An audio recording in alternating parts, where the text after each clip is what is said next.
आपको बता रहा हूं, मैं आज आपको बता रहा हूं, हमने कार्रवाई की है।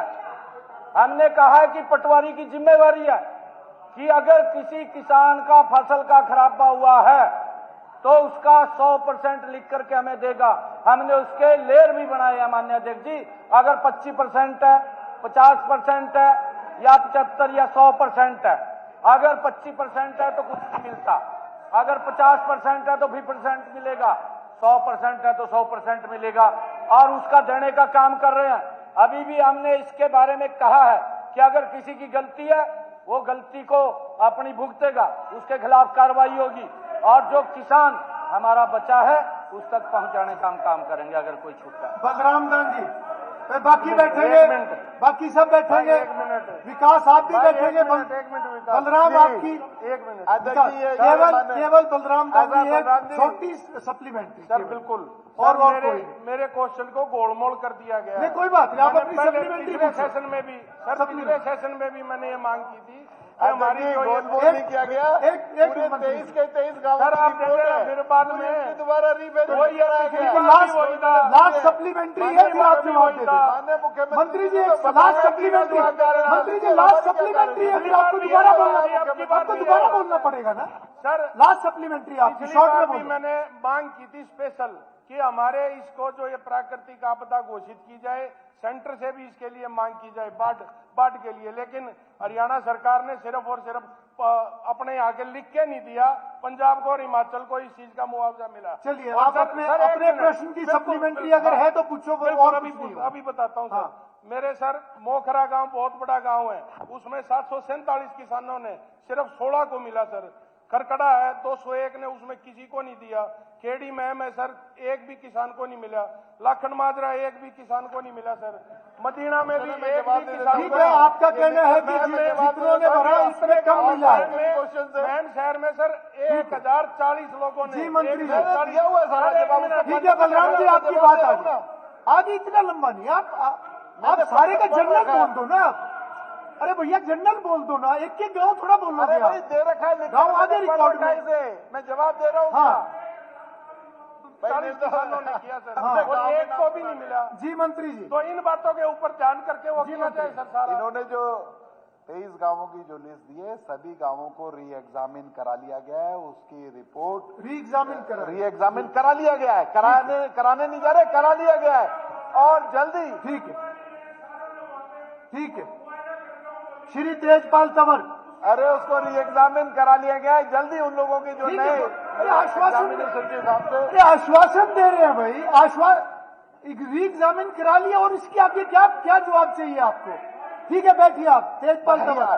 ठीक है मंत्री, आपने जवाब क्या दिया? ठीक है, कानून है, आपका जवाब सेटिस्फैक्ट्री। आप बैठिए प्लीज। तेजपाल तंवर जी। मंत्री जी, माननीय स्पीकर सर जी, तेजपाल तंवर जी जो हमारे माननीय विधायक हैं, उन्होंने सवाल किया है कि हरियाणा शहरी विकास प्राधिकरण तावड़ू में कोई सेक्टर की, आवासीय सेक्टर की बात का। जी श्रीमान जी, तावड़ू के सेक्टर 7, 8 और 11 के विकास के लिए 367.86 एकड़ भूमि 2013 में अधिकृत की गई थी। इसमें से सेक्टर 11 के एक भाग को हरियाणा शहरी विकास प्राधिकरण ने 66 एकड़ में विकसित किया है, जिसमें विभिन्न आकार के 362 प्लाट हैं। अब तक की गई 3 ई ऑक्शन में कोई लोगों की अभी तक कोई प्रतिक्रिया नहीं आई पर्याप्त, और इसीलिए किसी प्लाट का आवंटन एचएसवीपी नहीं कर सकी। और सेक्टर 7 और 8 और 11 के शेष हिस्से में विकास कार्य अभी तक इसलिए शुरू नहीं हो सका।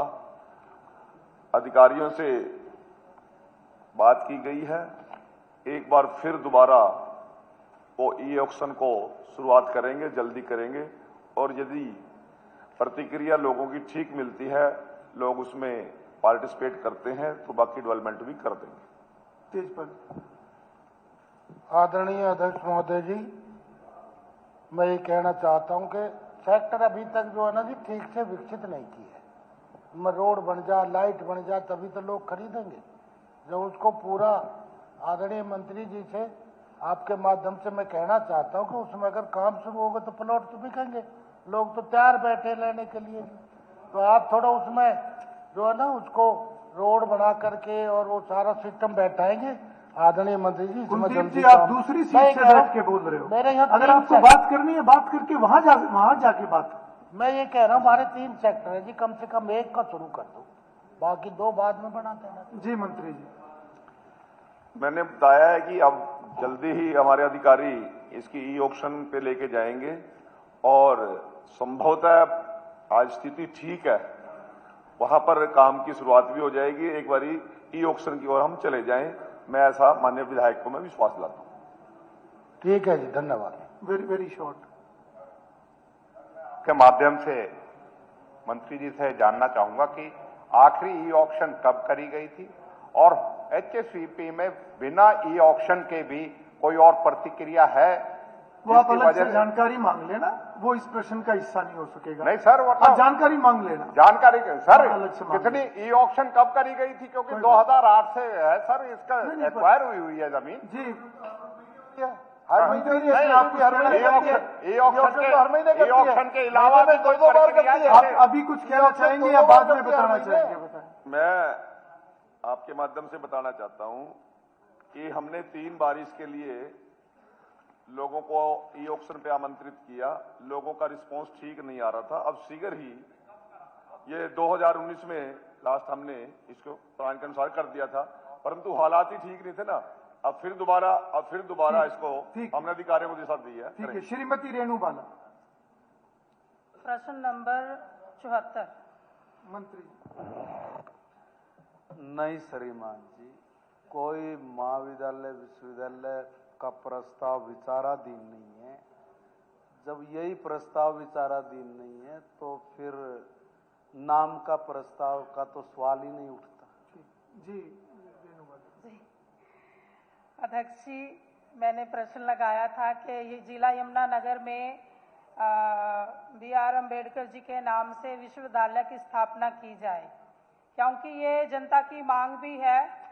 और मंत्री जी का जवाब हमें आया कि नहीं श्रीमान जी, लेकिन मैं आपके माध्यम से मंत्री जी को यही कहना चाहूँगी कि मुझे उम्मीद थी मंत्री जी और माननीय मुख्यमंत्री जी भी बैठे हैं कि जिला यमुनानगर में विश्वविद्यालय का स्थापना की जाए और मंजूर की जाए, क्योंकि विश्वविद्यालय जो बनता है वो हमारे बच्चों के जीवन की नींव होती है और एक विद्या का मंदिर होता है। लेकिन जवाब आया नहीं श्रीमान जी। लेकिन मैं अध्यक्ष जी आपके माध्यम से मंत्री जी से यही कहना चाहूँगी कि यमुनानगर जिले में डॉक्टर भीमराव अंबेडकर जी के नाम पर विश्वविद्यालय की स्थापना समय की मांग भी है और आवश्यकता भी है, क्योंकि जिला यमुनानगर में साथ लगते हुए हमारे घाट क्षेत्र है, पिछड़ा हुआ इलाका है। वहाँ के जो बच्चे हैं दूर दराज पढ़ने के लिए नहीं जा सकते और इसमें वो इतने सक्षम भी नहीं है कि दूर यूनिवर्सिटी में जा सके। तो जिले में अगर यमुनानगर में हमारे विश्वविद्यालय की स्थापना की जाएगी तो इसमें शिक्षा, रोजगार और सामाजिक न्याय की दिशा को एक महत्वपूर्ण इसमें कदम सिद्ध होंगे। और माननीय स्पीकर सर, 15 महाविद्यालय हैं, सरकारी, स्वपोषित और निजी मिला के, मगर मुझे एक बात समझ में नहीं आ रही। क्वेश्चन में लिखा क्या भारत रत्न,